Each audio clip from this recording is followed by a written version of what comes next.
Bapak dan Ibu yang kami hormati, baik tanpa berpanjang lebar, mari kita mulai workshop sesi yang pertama. Saya undang ke depan Bapak Insinyur Dudung Maulana Tekstianto selaku moderator untuk sesi yang pertama ini. Kami persilahkan. Dan saya undang juga untuk bergabung dengan Bapak Dudung, Bapak Teddy Ahmad Bah untuk disiapkan di atas panggung.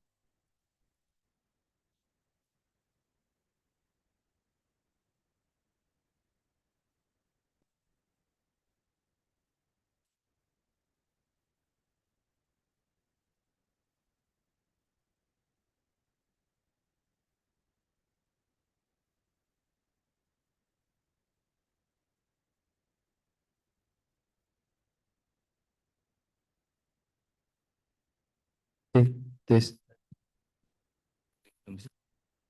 Baik, selamat pagi. Assalamualaikum warahmatullahi wabarakatuh. Terima kasih atas kehadirannya Pak Edi. Ya, saya baru berjumpa 2 kali, tapi merasa udah dekat sekali, Pak.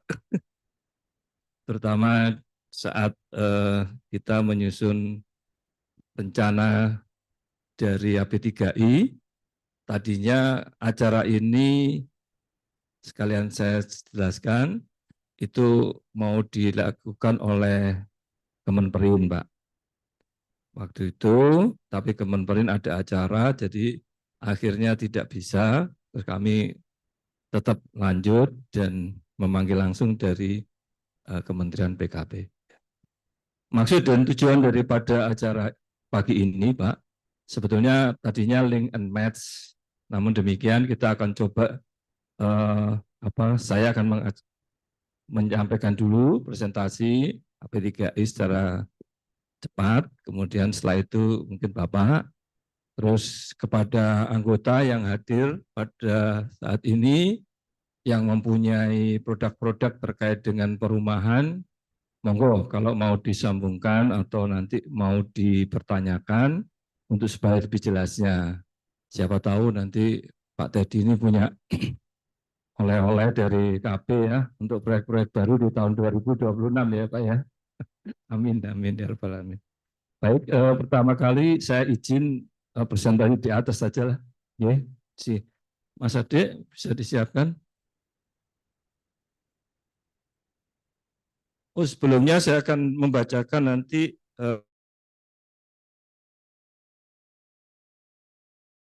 dari Pak Teddy. Jadi Pak Teddy ini jabatannya pertama kali sebagai ada fungsional, ada struktural. Kalau strukturalnya dimulai tahun 2015 ya. Kepala Seksi Penelitian dan Pengembangan Balai Pengembangan Teknologi Perumahan. Kemudian tahun 2016 Kepala Seksi Penyelenggara Teknis, 2020 Kepala Seksi Pelaksanaan Wilayah 2.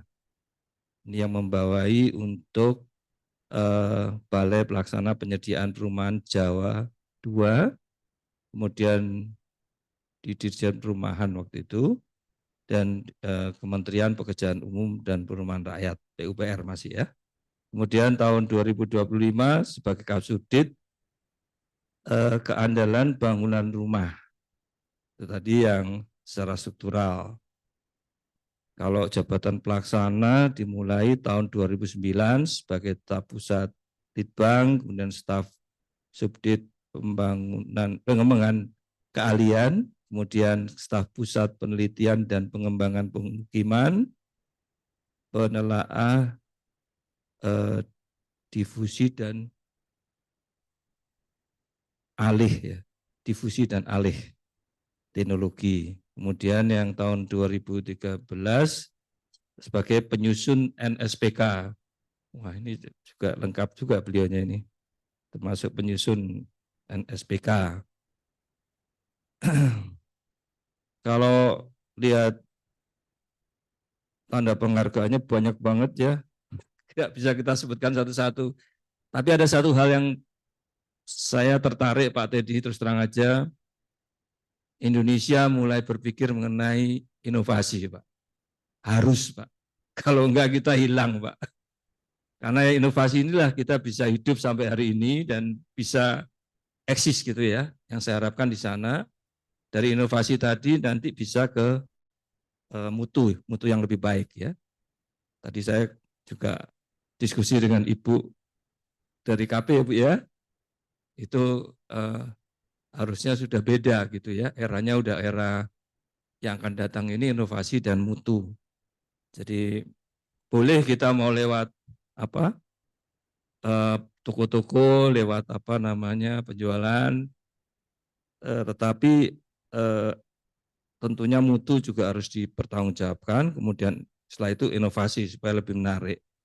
Nah Pak Teddy ini inovasinya pertama mengenai struktur panel rumah instan sederhana atau DISA tahun 2004, kemudian 2007 inovasinya untuk end panel sistem struktur untuk gedung dan sampai dengan 10 lantai. Kemudian tahun 2011 tim inventor untuk Spearbond sistem sambungan komponen struktur gedung, dan tahun 2017 sebagai tim inventor untuk teknologi atap solar PV roof, integrasi atap dan panel surya. Ini sudah yang terakhir nih. Ya. Baik, kita mulai dengan presentasi saya untuk apa namanya AP3I dulu ya. Ini proyek infrastruktur. Kita selalu ditanyakan oleh kementerian biasanya, Kementerian Perindustrian, kemudian Kementerian PU. Nah ini karena ada Kementerian PK, kok PKP ya, saya selalu kebalik KPK, ini PKP ya, hampir sama. Mohon maaf, next Mas. Kita akan coba pastikan profil, produk, dan kapasitas. Next. Ini pengurusnya Pak, yang berakhir tahun ini, nanti akan ada Munas yang nanti, ini adalah anggotanya dari tahun 2013 kita mulai, pernah sampai anggotanya 43, waktu itu ada sistem sambungan ya Pak Priyo ya, jadi banyak sekali itu anggota kita yang dari konstruksi juga, mengenai beam kolom slab salah satunya ya. Kemudian setelah itu tahun 2019 itu banyak jalan tol itu ya. Dan puncak daripada kapasitas kita di 2019 itu sampai 38 jutaan kurang lebih ya. Jadi ini anggotanya. Nah, produk yang banyak itu kita di tiang pancang, kemudian turap. Jalan ini kaitannya dengan jembatan biasanya. Maaf, jalan ada BPSP sendiri, Bikes, dan ada jembatan. Kemudian saluran, kanstin, dan seterusnya ya, nanti kita bisa bahas sendiri. Termasuk yang mulai berkembang sistem bangunan gedung, Pak. Di kami juga ada dari beberapa anggota kami, nanti kita bisa sampaikan. Lanjut Mas. Ini yang di SDA, kita bikin pintu air, Bu. Kemarin dapat PR, rencananya untuk di Kalimantan ya dan Sumatera. Next. Nah, ini kaitannya dengan rumah. Jadi kita ada 8 perusahaan yang sudah memberikan dukungan untuk Kementerian PKP ini, dari Moti Mulia, Adimi PCI Indonesia, Adi Persada Beton, Beton Elimindo Perkasa, PT Satria Asta Kencana. Nomor 5 ini ada di Bali, Pak. Dan memang di sana lagi banyak hotel, banyak rumah orang asing ya yang berinvestasi di Bali. Kemudian PT Waskita Beton Precast, ada juga sistem rumahnya. PT Wijaya Karya Beton yang sistemnya sudah lebih mengacu ke industri hijau ya menurut saya ya. Dan terakhir PT Jaya Beton Indonesia atau JBI. Gambarnya kayak gitu tadi. Mas, kembali sebentar Mas. Kembali tadi gambar 1. Nah ini modular ini yang sudah di trial oleh teman kita dari Motif Mulia, sistem modular yang dipakai nanti untuk high-rise building. Jadi dia bisa lebih cepat ya di pabrik, diproduksi di pabrik, kemudian nanti lapangan disiapkan sehingga tinggal masang bagian-bagian kayak Lego gitu. Ya, terus yang ini yang rumah model panel yang paling kanan bawah itu dari Wijaya Karya, beton ya. Itu ada sistem yang beam column slab yang biasanya seperti Risa ya, Pak Teddy yang Bapak bikin itu. Kemudian yang modular integrated tadi ya. Next, Mas. Sebentar. Nah, ini kapasitas yang saya sampaikan tadi tahun 2019 itu 38.026.404, tapi pada tahun 2020 karena ada COVID ya turun ke 25 juta, dan pada tahun 2025 kita kecapai prediksinya per September itu 26.470.000. Nah, di sini yang menjadikan poinnya yang kita mau sampaikan adalah utilitas kita itu pada triwulan 1, 2, dan 3 itu antara 2% sampai 57%. Jadi ada perusahaan yang hanya 2%, Pak. Kemudian utilitas Desember itu yang 2024 itu 11 sampai 44. Jadi ada penurunan, ada juga naikan. Jadi yang tadinya ada 2 perusahaan 75%, itu ada di IKB, Pak, dan ada di BR Balikpapan ya. Yang IKB itu mensupport untuk daerah industri kawasan Cina. Jadi beliaunya memang ada koneksi perdagangan dengan teman-teman Cina. Akhirnya dapat pekerjaan spoon pile kebanyakan ya. Kemudian setelah itu yang ya di bawahnya itu pasti tahun 2025 ini ada penurunan menjadi 57% tadi.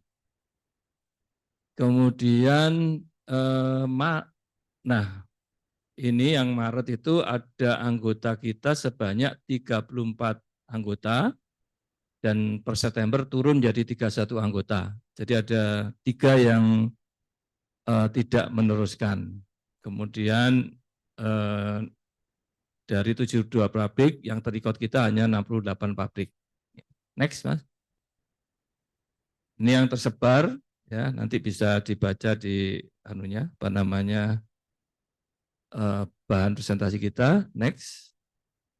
Nah, kita ini menyusun untuk SNI, Pak. Jadi ada SNI 9156, 9157 yang listrik, turap, telepon, kemudian SNI bantalan beton, sistem penambat, dan seterusnya yang sudah diselesaikan. Kemudian yang masih menjadi rancangan ada tiang panjang penampang segi 4, tiang panjang penampang segi 4 non prategang, kemudian turap datar dan sebagainya. Ini ceritanya itu di PU dengan dibubarkannya Batlibang. Mohon maaf. Jadi kita mencari kemana SN ini mau di guidance ya. Waktu itu terus akhirnya kita ke pembina kita di Kemenperin. Nah, nanti akan dibagi, nanti Pak Gambiro akan menyusun itu mana yang masuk sebagai produk dan mana yang masuk tidak bisa sebagai produk tapi sistem.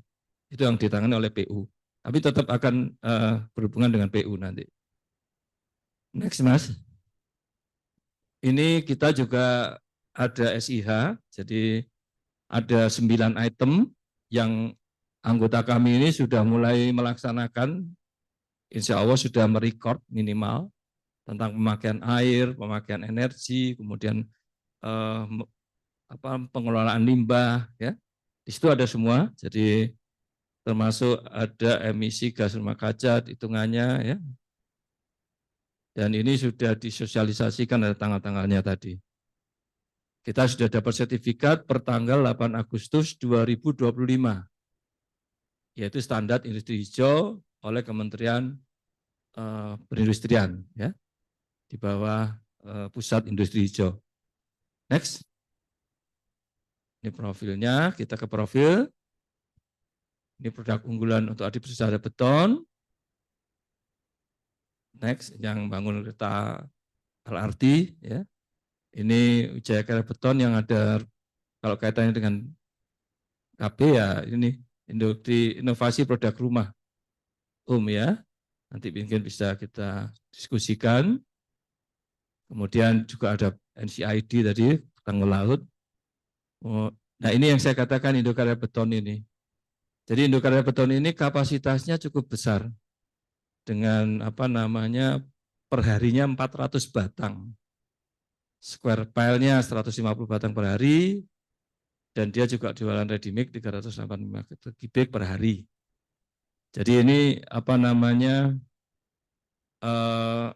tadinya pabrik ini dari pabrik kereta cepat kalau nggak salah, terus diteruskan oleh pengusaha di Indonesia, terus dia mengembangkan ada di Demak ini, di Jawa Tengah.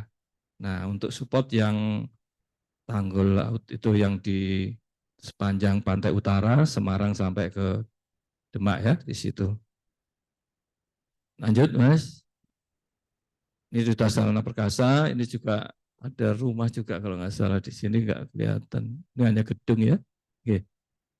Risaspun, Pak Wiji ini ya. Oke, lanjut Mas. Ini Puna. Puna ini salah satu produk kita yang salah satu anggota kita yang melakukan ekspor, Pak. Ekspor untuk saluran baik air bersih, air kotor, air abu-abu. Dan ini sudah diterima oleh negara asing, satu di Sydney, Australia, kemudian di Kamboja, di Peking, ya.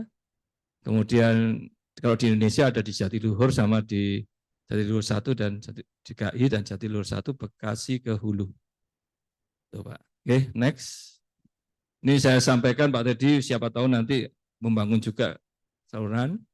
Nah, motif mulia ini yang tadinya panel, dia membuat untuk gedung-gedung, fasad, ya.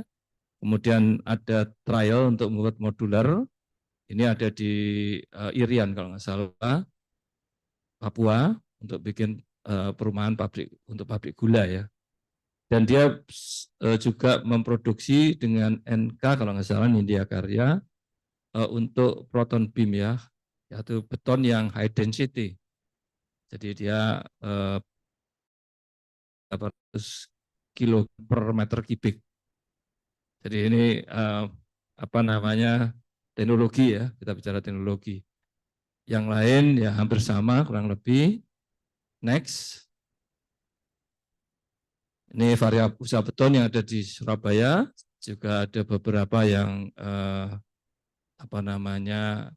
membangun untuk di Jawa Timur ya, terkait dengan saluran, kemudian dengan landing konkrit, banyak sekali penemuan-penemuan itu beberapa proyek strategisnya yang mensupport Jawa Tengah, kemudian Jawa Timur ya. Setelah itu next. Ini Dantosan. Ini untuk produk precon ya, bikin plat-plat lantai gedung. Jadi kita banyak juga untuk ini kayaknya harus pakai ya supaya bisa nunjuk langsung. Oh enggak. Wow, ini maksudnya untuk mindah-mindah doang ini ya. Ya. Ya ini untuk gedung.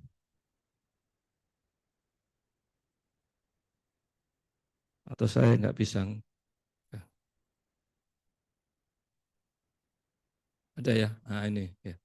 Jadi ini untuk gedung, ya panel-panel gedung, ini untuk platnya dan seterusnya. Terus ini untuk factory mereka juga bisa bikin recon ya.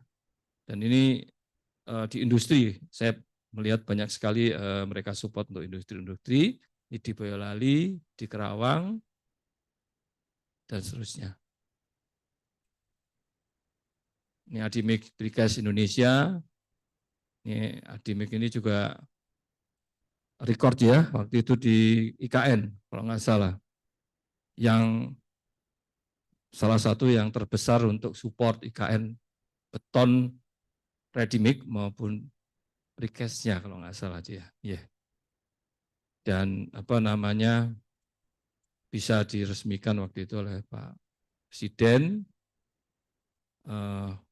untuk gedung dan jalan tol ya, ada 2.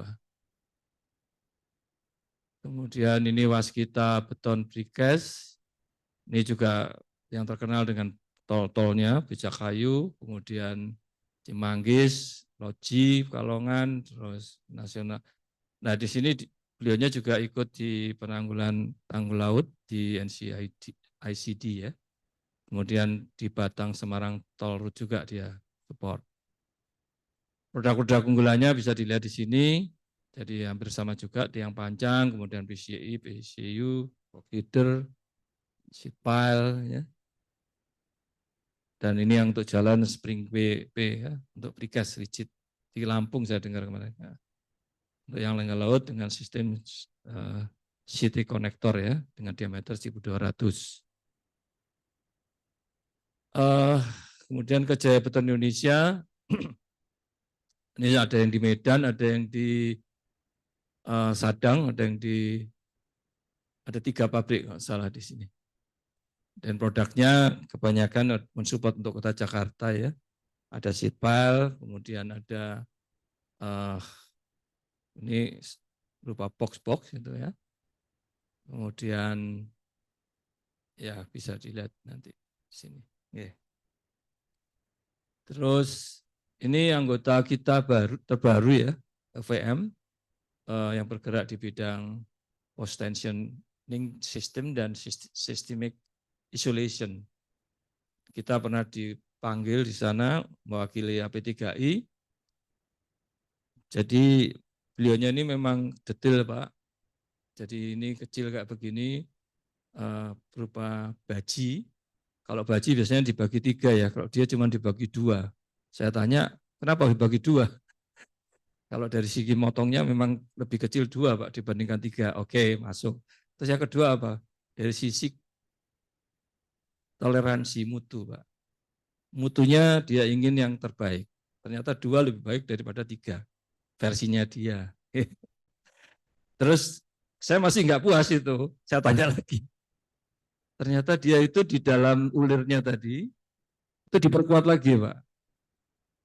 Jadi ulirnya itu dipakai sinar laser atau apa gitu ya, sehingga lebih kuat. Kami bertiga itu melihat sana itu dengan Pak Akbar dan Pak Bu Novi ya waktu itu ya. Bu Festi, sorry Bu Novi, Bu Festi. Ya. Jadi inilah yang bisa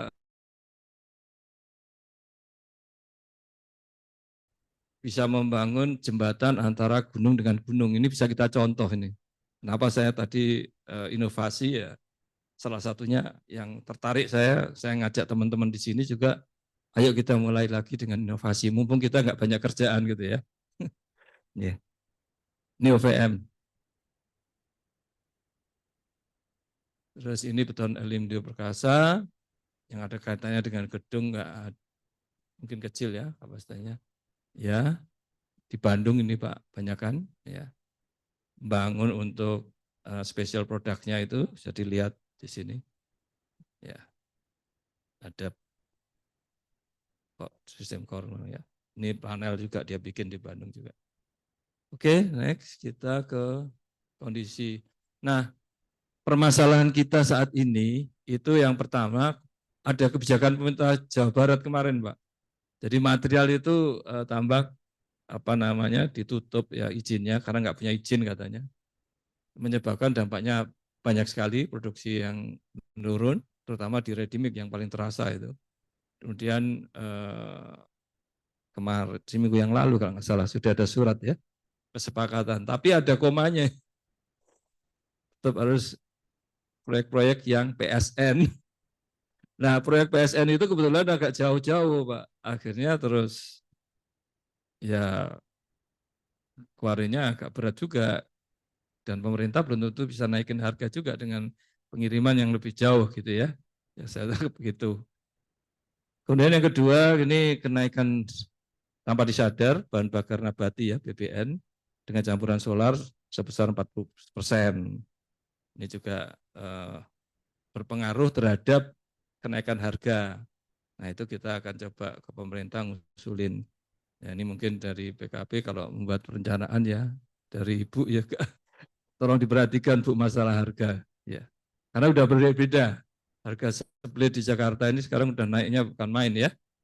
Kalau nggak salah saya dapat informasi dari salah satu anggota naik 20. Terus kemudian terus setelah itu nggak tahu Bu, udah langsung naik tinggi aja. Ya. Ini kebijakan odol, ini juga akan diberlakukan nih. Jadi kapasitasnya jadi turun kan. Kemarin ada isunya cuma 8 ton yang boleh dilewatkan ya, di Rumpin. Nah, dari 40 yang tadinya 40 sekarang 8 ton ya otomatis harga angkutannya akan naik tinggi gitu ya. Dibutuhkan eskalasi kita usulannya. Kemudian terhadap kurun 5 tahun nilai kurs yang tanpa disadari. Kemudian yang paling berat adalah potensi pasar, kebutuhan yang rendah mengakibatkan utilisasi pabrik menjadi menurun. Kapasitasnya hanya 2% tadi. Kemudian adanya perubahan kebijakan terkait alokasi anggaran APBN, khususnya anggaran infrastruktur sehingga pembangunannya tertunda, Pak. Kemarin kita sampai ke Binkon menyampaikan tidak ada tender waktu itu ya. Kemudian diminta untuk bikin surat ke RI1, kita bikin surat RI1, kemudian disposisinya ke Pak Harar, Menteri PKP. Ya. Terus kita ketemu itu Pak di gedung ceritanya itu. Ya. Kemudian selain itu dampaknya juga persaingan harga kualitas yang tidak sehat, ya. Terutama untuk yang tidak memiliki standar. Ya. Jadi tadi saya pesan ke Ibu juga itu, kalau bikin rumah, saat ini sih kita minta regulator tetap harus penting, Pak, PU, Pak. Jangan sampai tidak ada izin, IMB misalnya, terus ada banyak kecelakaan saudara-saudara kita di Jawa Timur ya, untuk apa pondok pesantren, ponpes. Dan itu berturut-turut ya, jadi mengingatkan kita, ayo kita mulai memperbaikilah. Kemudian yang untuk teman kita di Bali, itu ada kemarin banjir bandang, ya, sehingga putus, mohon segera diperbaiki. Ya. Itu tadi yang saya sampaikan, mungkin dari Pak Teddy atau dari teman-teman atau dari KP yang lain, kalau ada yang mau dipertanyakan, silakan. Kalau enggak, waktu saya teruskan ke Pak Teddy. Silakan Pak Teddy.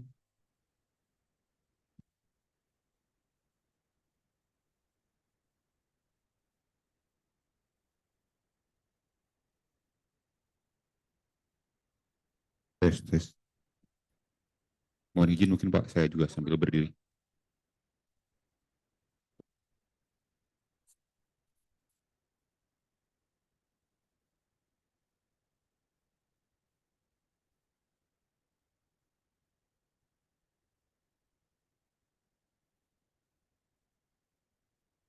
Baik, terima kasih atas waktunya. Selamat pagi. Assalamualaikum warahmatullahi wabarakatuh. Mohon izin, saya akan menyampaikan paparan, dapatkan tugas untuk mewakili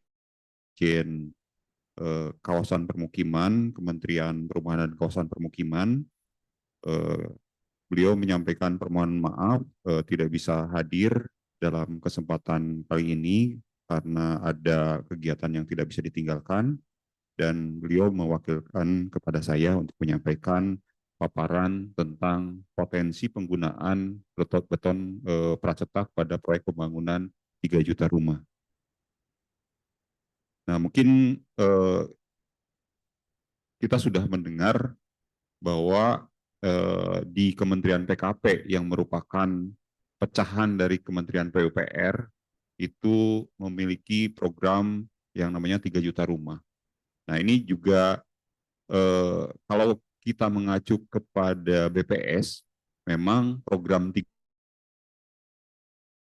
dalam, tetapi kebetulan Menteri kami Pak Ara itu punya semangat dan optimisme untuk bisa kita kejar 3 juta rumah ini dalam 1 tahun. Nanti kita lihat seperti apa capaiannya, tetapi memang semangat kita adalah berusaha untuk mengejar target 3 juta rumah dalam 1 tahun. Sementara untuk di Bapena sendiri 3 juta rumah itu diharapkan dicapai dalam 5 tahun. Jadi memang realistisnya mungkin nanti 3 juta rumah ini dalam jangka waktu 5 tahun. Next. Nah, kalau kita melihat terkait dengan target 3 juta rumah ini, itu ada 3 delineasi yang sudah ditentukan, yaitu 1 juta di perkotaan, 1 juta di pedesaan, dan 1 juta di pesisir. Apa saja perkotaan, pesisir, memang ini kemudian delineasi ini ditentukan Kementerian ini untuk ibu kota provinsi atau secara administratif dinyatakan sebagai daerah tingkat 2 kota. Dan kemudian, jadi mungkin kalau perkotaan itu sudah cukup clear gitu ya, karena sudah jelas. Kemudian untuk bedanya pesisir dan pedesaan adalah kita ada kesepakatan delineasi. Jadi ada daerah yang dinyatakan sebagai pedesaan, sebagian besar memang kabupaten itu masuk ke dalam pedesaan, dan ada daerah-daerah yang dinyatakan sebagai pesisir. Misalnya kalau untuk di Jawa Barat ini, yang dinyatakan sebagai daerah pesisir itu seperti Cirebon, Indramayu, dan Pangandaran. Sementara sisanya kabupaten yang lain itu masuk ke pedesaan. Nah, kemudian tentang rencana 3 juta rumah ini, memang bukan berarti 3 juta rumah ini akan dibangun oleh pemerintah 100%. Tetapi kita coba dengan beberapa skema. Jadi mulai dari APBN, APBD, programnya itu bisa rumah susun, rumah khusus, BSPS. Jadi programnya itu masih melanjutkan program yang sebelumnya ada di Direktorat Jenderal Perumahan Kementerian PUPR. Termasuk di dalamnya ada program FLPP. Kemudian juga kita coba juga memberikan intervensi atau bantuan-bantuan terkait dengan perumahan-perumahan yang akan dibangun oleh developer atau pengembang. Juga kita juga melakukan intervensi untuk rumah yang dibangun secara swadaya masyarakat, yaitu melalui prakarsa masyarakat itu sendiri. Yang ternyata jumlahnya saat ini itu mencapai 83% lebih rumah di Indonesia adalah dibangun oleh atas prakarsa masyarakat. Jadi kurang dari 20% itu dibangun oleh pengembang. Dan itu ternyata trennya itu setiap tahun itu terus meningkat. Proporsi rumah yang dibangun secara prakarsa oleh masyarakat itu trennya semakin meningkat. Nah, ini juga jadi fenomena di mana kita akan melakukan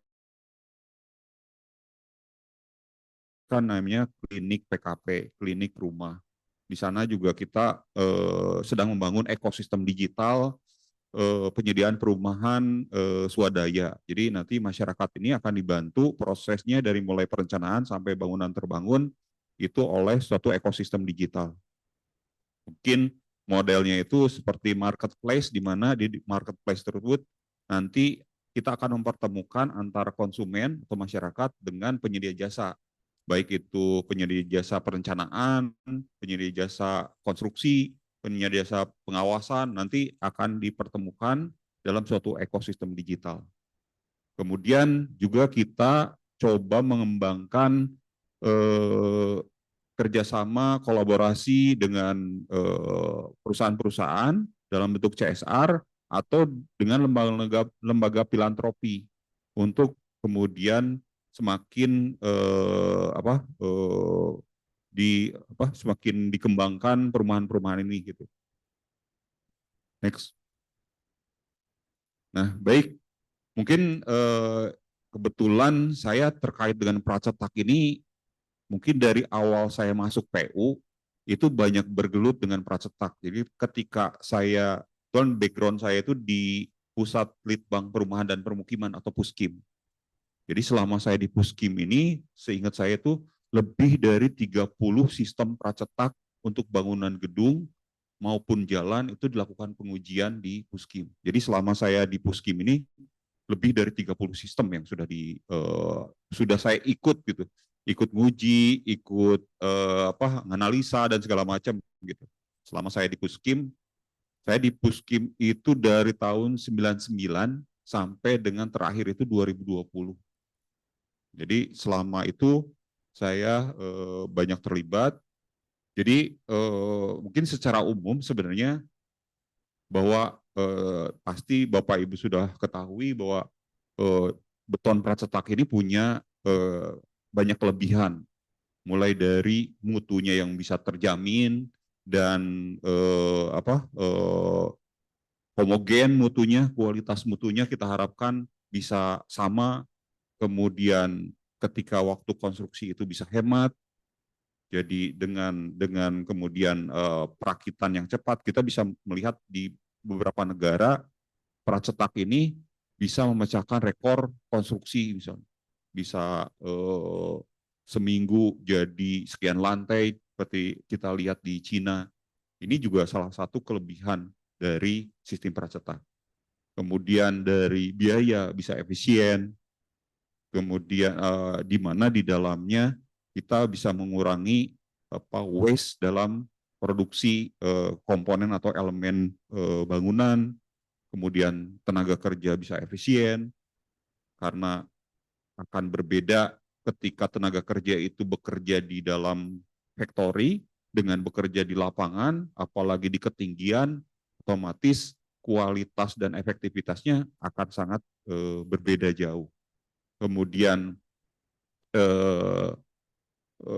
ada juga efisiensi dari material, misalnya terkait dengan rantai pasoknya material, ketika kemudian sudah menjadi industri, menjadi sangat efisien.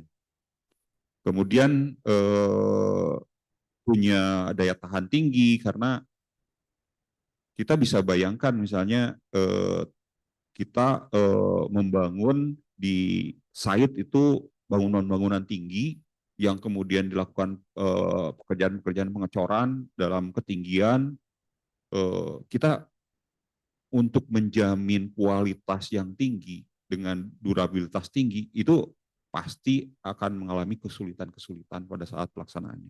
Nah, dengan pracetak ini diharapkan kualitas material dan kemudian impact-nya ke daya tahannya akan bisa kita maksimalkan atau kita optimalkan. Kemudian di lokasi proyek pun kalau dengan pracetak yang sudah full itu bisa mengurangi sampah, kemudian ketidakteraturan, kekacauan, jadi bisa lebih bersih, bisa lebih rapi. Itu kita harapkan dari sistem pracetak ini. Next. Nah, kita coba lanjut ke kebijakan. Next. Nah, kita sekarang sedang menyusun Renstra. Jadi Renstra sendiri belum ada, tapi kita sedang menyusun, dan ini saya coba tampilkan draft dari Renstra Kementerian PKP. Jadi kita ada target untuk membangun rusun, itu setiap tahunnya itu sekitar 1.258 sampai 1.350 unit rusun. Bukan tower ya, ini unit rusun. Jadi mungkin itu nanti unit itu akan dibagi sesuai dengan, ini unit hunian, jadi nanti akan dibagi berdasarkan berapa jumlah tower yang akan dibangun. Nah, kalau kita melihat jumlah ini sebenarnya ini tidak jauh berbeda atau malah berkurang dari yang selama ini sudah dibangun di sektor jenderal perumahan. Jadi kalau ini nanti akan dengan 3 juta rumah ini akan nanti otomatis nih jumlahnya yang akan dibangun pasti ekspektasinya akan besar gitu. Tetapi ternyata kalau kita melihat bahwa jumlah yang dibangun untuk rusun ini juga tidak terlalu banyak. Tetapi ternyata Kalau misalnya 1.350, anggap satu unit itu, satu tower itu 100 unit, ya berarti misalnya sekitar 13 tower, 1.350, anggap satu saja unit sekitar itu 13 mungkin sampai 15 tower tower, 100 unit, atau misalnya sampai 20 tower. saja Jadi sekitar tidak 20 terlalu tower. banyak gitu kalau misalnya Jadi tidak terlalu banyak gitu kalau misalnya melihat rusun ini kalau yang melihat berdasarkan rusun ini APBN. Tapi memang kita di revisi Undang-Undang 23 terkait dengan pengaturan otonomi daerah, kewenangan pusat dan daerah, itu sekarang kita dorong bahwa pemerintah daerah pun yang mempunyai kapasitas anggaran APBD-nya, kita juga mendorong mereka untuk bisa melakukan pembangunan juga. Jadi mungkin bedanya dengan sebelum ada Kementerian PKP dengan setelah ada Kementerian PKP, kita sekarang mendorong pemerintah daerah juga untuk melakukan pembangunan perumahan ini. Yang sebelumnya memang daerah ini SPM-nya atau standar pelayanan minimumnya itu lebih ke penanganan bencana, pasca bencana terkait dengan perumahan. Nah, sekarang kita dorong pemerintah daerah untuk melakukan pembangunan. Jadi mungkin daerah-daerah provinsi atau kabupaten kota yang dari sisi kapasitas anggaran misalnya seperti di daerah Sulawesi, di daerah-daerah yang lain yang dari sisi pertumbuhan dan penerimaan daerahnya tinggi, itu bisa masuk juga ke sektor perumahan ini. Kemudian untuk khusus ini sekitar 7.000 unit hunian per tahun. Nah, ini pertanyaannya, kenapa kok untuk khusus ini RISA? Nah, RISA bukan karena saya salah satu inventornya ya, karena saya sebagai inventor RISA bisa dibilang tidak mendapatkan sepeser pun dari royalti RISA gitu. Kebetulan almarhum Pak Adib Sabarudin itu ketika selesai RISA terus beliau menyatakan, Ted katanya, udah kita hibahkan saja paten RISA untuk masyarakat, biar itu untuk nanti modal di akhirat kita gitu, bekal akhirat kita katanya. Jadi saya waktu itu masih junior, ketika senior sudah menyatakan seperti itu, ya udahlah Pak, nggak apa-apa gitu. Jadi ikhlas nggak ikhlas. Nah, tapi ini pertanyaan kenapa RISA? Mungkin salah satunya RISA itu memang nggak ada patennya. Jadi bapak-bapak, ibu-ibu yang di sini mau memproduksi RISA ya silahkan, gitu. Nggak perlu bayar pada siapapun, tidak perlu bayar royalti atau paten siapapun. Ya tinggal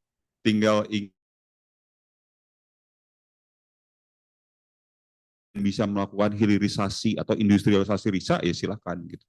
Itu yang pertama. Yang kedua,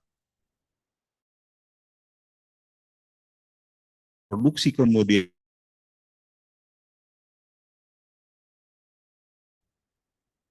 SOP-nya, modulnya, standarnya, itu tuh prosesnya itu tidak mudah. RISA ini secara teknologi dihasilkan di 2004. Tetapi kemudian sampai infrastruktur birokrasinya itu lengkap, mungkin ini baru 10 tahun kemudian, jadi 2014. Nah, jadi problemnya nanti mungkin problemnya di birokrasi, Pak. Jadi suatu teknologi itu tidak cukup dihasilkan teknologinya, tapi bagaimana sistem di dalam birokrasinya, aturannya, standarnya, normanya, itu harus dibangun dan itu perlu waktu gitu. Itu yang nanti akan saya ceritakan. Jadi kenapa RISA? Yang pertama mungkin patennya itu masyarakat bisa produksi, siapa saja bisa produksi. Kemudian secara infrastruktur birokrasinya ini sudah matang, sudah mapan. Ini dua hal itu yang kemudian ini jadi program yang mungkin oleh pemerintah ya secara aturan ketika diaudit nggak jadi masalah, ketika kemudian masyarakat atau dunia usaha bisa bersaing, berkompetisi untuk produksi RISA. Jadi ini yang mungkin paling mudah untuk diimplementasikan dalam suatu program. Kemudian berikutnya, dari ini juga jumlahnya tidak terlalu besar, walaupun kalau dilihat jumlah unitnya itu lebih banyak RISA gitu daripada rusun. Kemudian berikutnya adalah kita ada program BSPS. Program BSPS ini untuk pracetak masih belum masuk nih, dan masih sulit sepertinya masuk gitu untuk pracetak beton.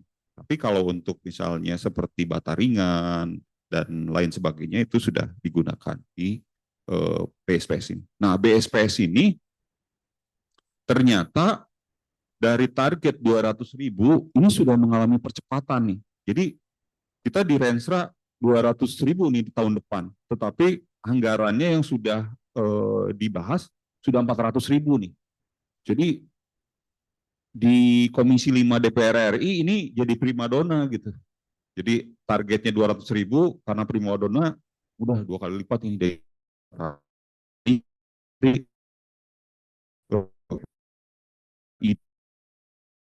bisa kemudian mensupport program atau mungkin namanya itu program peningkatan kualitas rumah. Jadi kalau bahasa umumnya mungkin bedah rumah lah. Mungkin ada inovasi teknologi apa pracetak yang bisa digunakan untuk membantu program ini, itu akan sangat terbuka karena ini jadi sangat primadona. Mungkin tahun depan nambah. Jadi mungkin ini yang akan nanti mengejar 3 juta rumah ini yang akan banyak disupport. Kemudian berikutnya PSU. PSU sendiri kita banyak, sebenarnya yang kita bantu ini banyak di PSU, mulai dari penyediaan jalan, kemudian drainase, kemudian juga air bersih, sanitasi, ini kita bantu. Nah, tetapi yang banyak kemudian diminta ini jalan dan drainase mungkin. Nah, ini juga terkait dengan pracetak, mungkin bisa jalan atau misalnya untuk drainase itu Yudit, dan ini masih ada peluang terkait dengan bagaimana pracetak bisa digunakan di kegiatan-kegiatan atau program di Kementerian PKP. Lanjut. Nah, kalau kita melihat sebenarnya program-program di Kementerian PKP, kalau kita melihat yang dua besar lah. Jadi ada rusun dan ada rusus. Untuk dua besar ini kita melihat per tahunnya itu untuk rusun itu sekitar 10.000 meter kubik dalam bentuk kolom, balok, lantai, gitu, fondasi, ini sekitar segitu.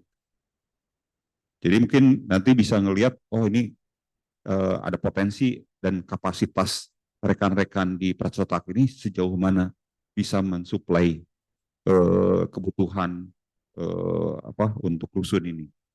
Nah, kemudian untuk rusun sendiri atau rumah tapak ini sekitar 30.000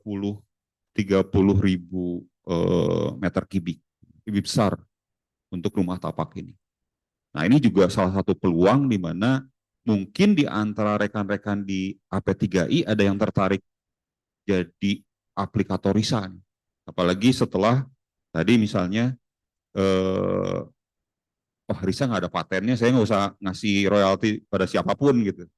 Terus RISA sendiri saat ini masih diproduksi oleh UMKM. Jadi UMKM mereka itu problemnya UMKM pasti Bapak Ibu sudah tahu dari sisi kualitas, kepresisian, kemudian kontinuitas itu masih sangat kurang, gitu. Manajemen dan segala macam. Jadi memang termasuk kualitas produknya juga masih kualitasnya UMKM. Jadi ketika misalnya industri masuk diharapkan bisa lebih meningkat. Nah, ini juga Prof. Arif Sabarudin. Jadi ketika kita menghasilkan RISA, kemudian udah jadi RISA, ini mau ngapain? Bagaimana hilirisasinya?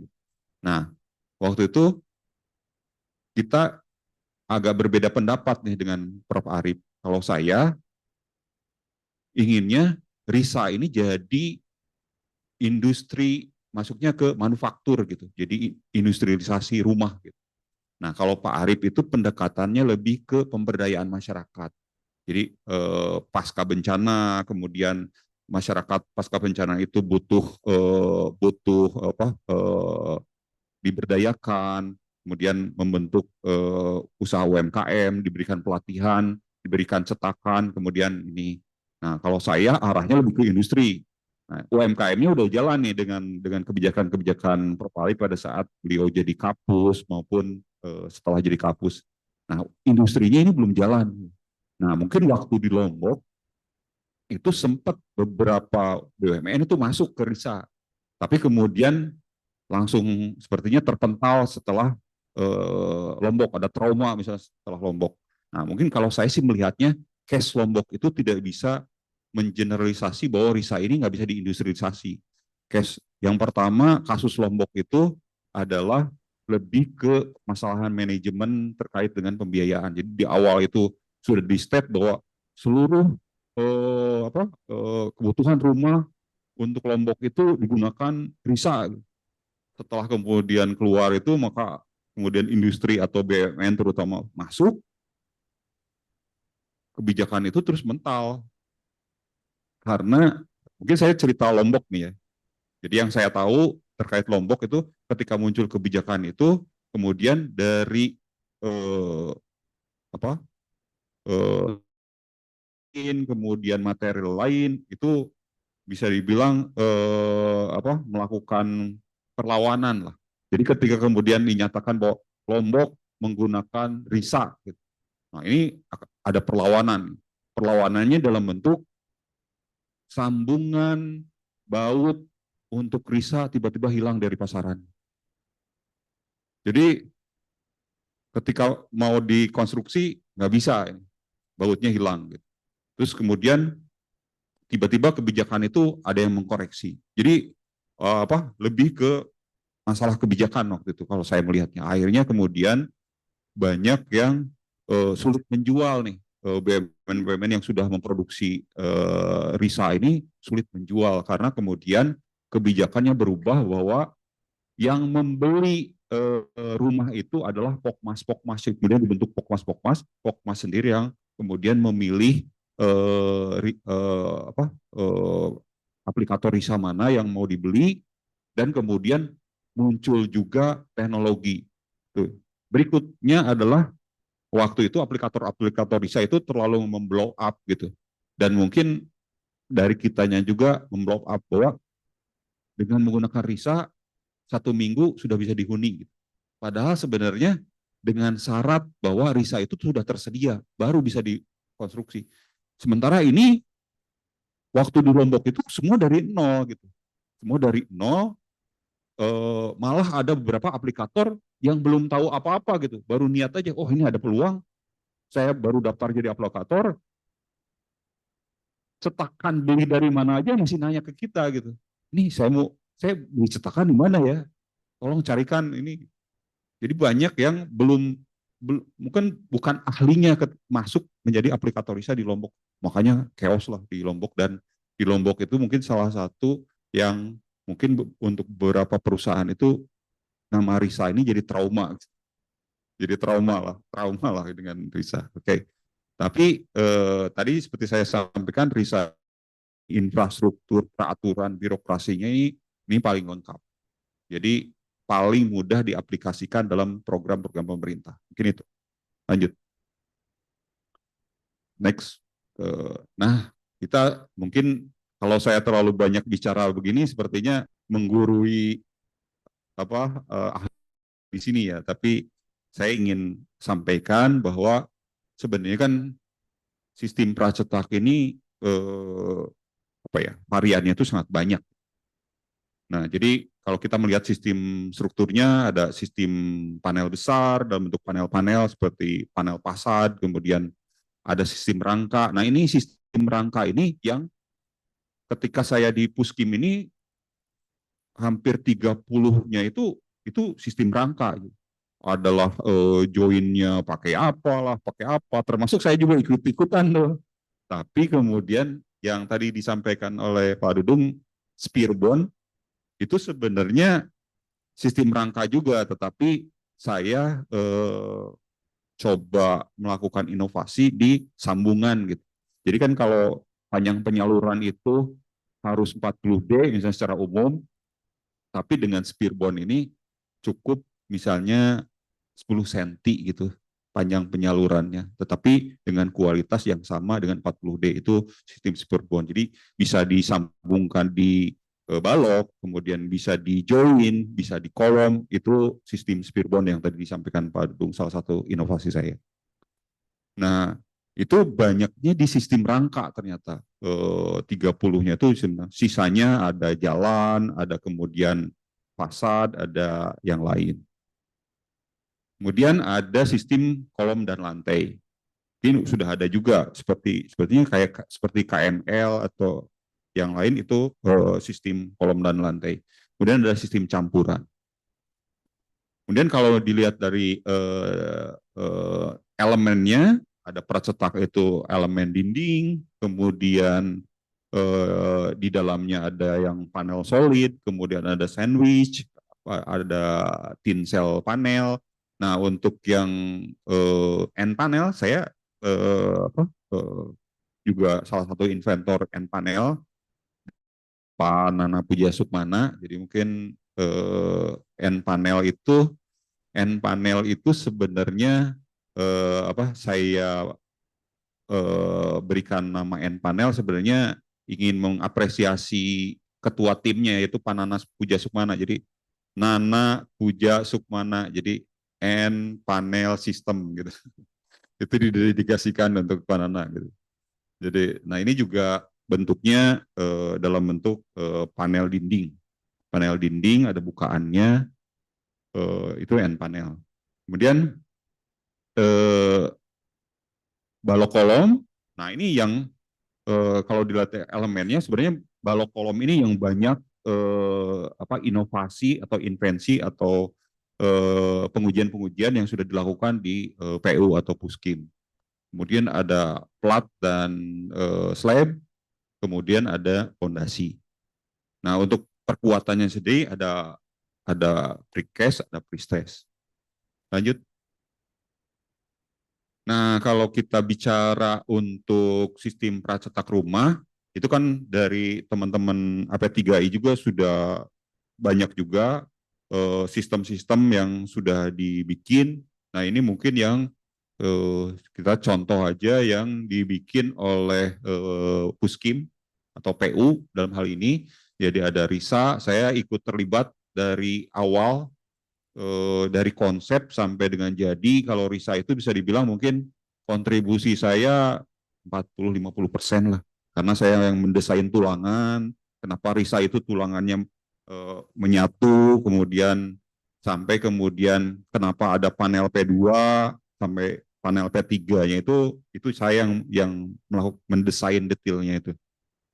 Untuk P1 itu yang mendesain detailnya Pak Nana.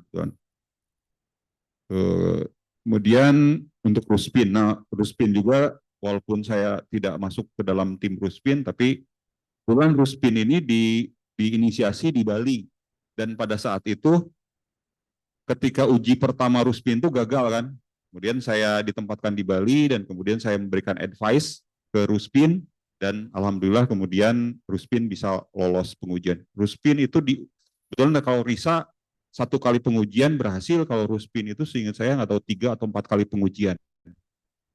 Nah, tapi secara ide itu Ruspin dan RISA mirip, dan secara infrastruktur mungkin Ruspin dan RISA ini yang paling lengkap saat ini gitu. Mungkin kalau dilihat dari kelengkapan terkait dengan kelengkapan administrasi di birokrasinya, mungkin RISA lebih lengkap, Ruspin sudah cukup lengkap. mungkin seperti itu. Nah ini Ruspin juga bisa jadi salah satu alternatif yang kalau Bapak Ibu tertarik untuk melakukan industrialisasi atau hilirisasi. Next. Nah ini kita masuk ke tantangan penggunaan beton pracetak.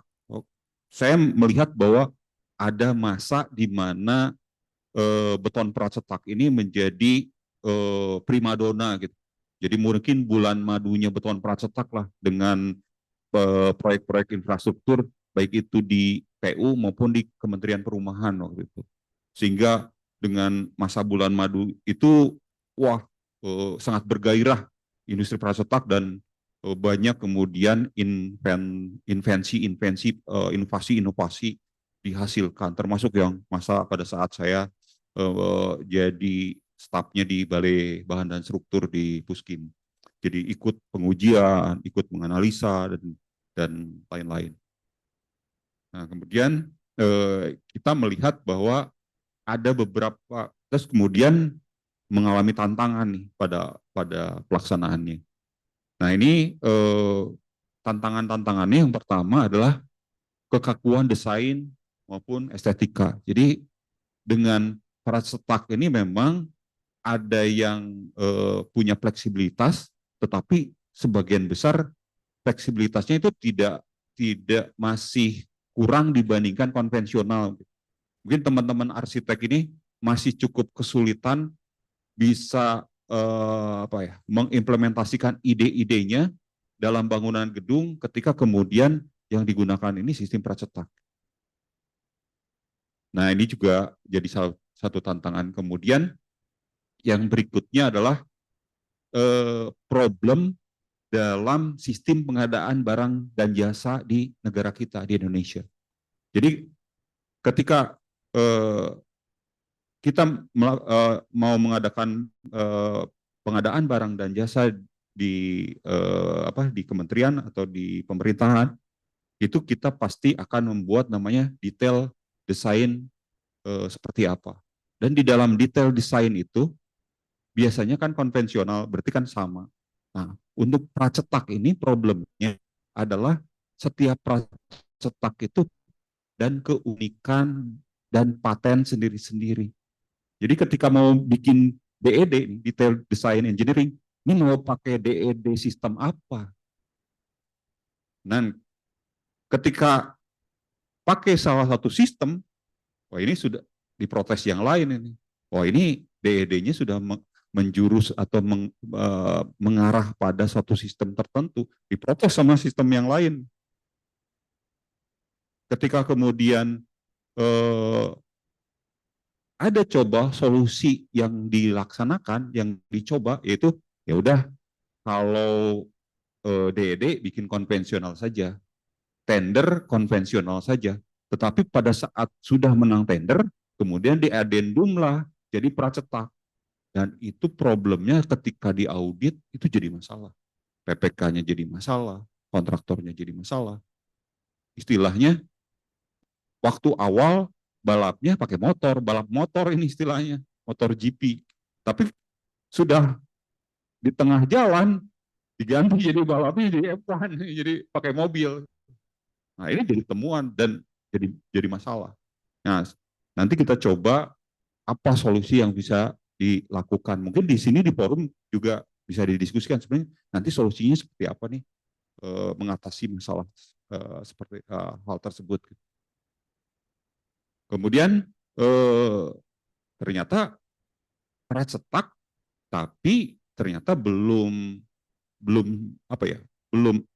terlalu sampai dengan hilirnya, belum sampai kafah gitu pracetaknya. Jadi pracetak tapi pracetaknya masih produksinya di site kebanyakan gitu. Sehingga kelebihan-kelebihan atau keunggulan pracetak ini jadi nggak kelihatan. Jadi rating kecepatan nggak unggul gitu. Ini khusus untuk bangunan gedung ya. Kalau untuk yang fondasi, unit dan lain-lain misalnya, itu sudah banyak di pabrik. Tapi untuk yang bangunan gedung, ini banyak kan di site itu dibuatnya. Jadi keunggulan pracetaknya itu nggak dapat, nggak muncul. Bilang kecepatan, ya sama aja. Bikin bekisting dulu atau molding dulu, kemudian rakit tulangan dulu. Jadi ketika misalnya digembar-gemborkan di awal, oh pracetak ini bakal cepat. Yang lain kalau konvensional 6 bulan, kalau pracetak itu bisa 3 bulan gitu. Jadinya ternyata sama-sama juga PMK, perpanjangan waktu. Kena denda juga, perpanjangan waktu juga. Jadi kelebihannya pracetak ini nggak muncul. Ya tidak belum sampai kapah gitu mungkin bahasanya. Kemudian berikutnya adalah kalau di Indonesia mobilisasi. Jadi kalau misalnya saya tanya, ini kenapa nggak dibuat di pabrik? Oh nanti mobilisasinya susah, bawanya susah. Gitu. Makanya dicetak di lapangan aja. Nah ini juga di Indonesia kadang-kadang memang kita kondisi-kondisinya seperti rusun itu kadang-kadang dibangunnya di remote gitu, rusun pesantren itu di tempat terpencil gitu. Kadang-kadang aksesnya itu cuman lebar jalan cuma 3 meter, malah ada yang kurang. Gitu. Ini juga jadi satu problem nih. Nah, bagaimana kemudian kita melihat solusi-solusinya seperti apa? Lanjut. Saya masih ada waktu, Pak? Atau Nah, kemudian kita ada beberapa rekomendasi yang mungkin kita bisa usulkan. Nah, jadi untuk fleksibilitas komponen dan elemen kita sih mungkin, nah ini kita dorong inovasi-inovasi di mana pracetak ini bisa lebih fleksibel. Gitu. Mungkin ada sebenarnya teknologi-teknologi sudah ada. Bagaimana kemudian misalnya ada molding yang bisa di-adjust misalnya. Saya dulu pernah main juga ke Beton Elemindo. Dan end panel itu diproduksinya oleh Beton Elemindo waktu kita membuat pilot project. Nah, mereka sudah punya teknologi di mana moldingnya itu bisa di-adjust, diubah-ubah gitu moldingnya. Jadi mereka sudah punya magnetik itu kayak side magnetik yang kemudian mau bikin model seperti apapun dengan molding yang mereka punya itu bisa gitu. Tinggal digeser-geser, diatur-atur gitu. Nah itu mungkin bisa jadi salah satu alternatif sehingga cetak tapi memang jadi customize gitu cetaknya. Oh mau bikin seperti itu ya udah kita settingin nih, kita bikinin gitu. Mungkin itu jadi salah satu inovasi di mana jadi fleksibel gitu. Butuh model seperti apapun itu bisa dilayani. Kemudian terkait dengan proses pengadaan barang jasa yang masih sulit untuk kalau misalnya menembus yang konvensional, mungkin ini juga yang salah satu kita promo adalah design and build gitu. Jadi dengan design and build ini kan mau desain seperti apa gitu, mau menggunakan pracetak merek apa atau teknologi apa, itu bisa dilaksanakan dengan design and build. Jadi mungkin teman-teman bisa kita mendorong bahwa AP3 ini banyak masuk ke proyek-proyek design and build atau mungkin mendorong proyek-proyek yang sebelumnya bukan design and build menjadi arahnya jadi design and build. Kemudian produksi langsung di pabrik. Nah ini juga kita mendorong untuk teknologi pracetak ini bisa lebih kafah lah, bisa kemudian produksinya itu benar-benar di pabrikasi, di mana sehingga keunggulan dari pracetak ini bisa real, bisa tercapai gitu. Kemudian berikutnya adalah mobilisasi. Mungkin tadi jadi ada inovasi-inovasi di mana sistem ini bisa disesuaikan dengan kondisi transportasi atau mobilisasi di Indonesia gitu. Mungkin benchmarkingnya jangan di luar lah, jangan di Amerika yang jalannya udah lebar-lebar gitu. Ya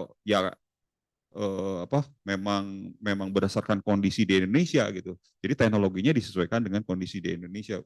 bukan kemudian parameternya transportasinya seperti di negara-negara lain yang sudah lebih maju, lebih baik. Mungkin itu yang bisa saya sampaikan.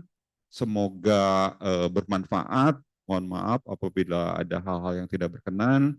Assalamualaikum warahmatullahi wabarakatuh. Saya kembalikan ke moderator. Baik, terima kasih Pak Teddy. Ya, terima kasih atas paparannya.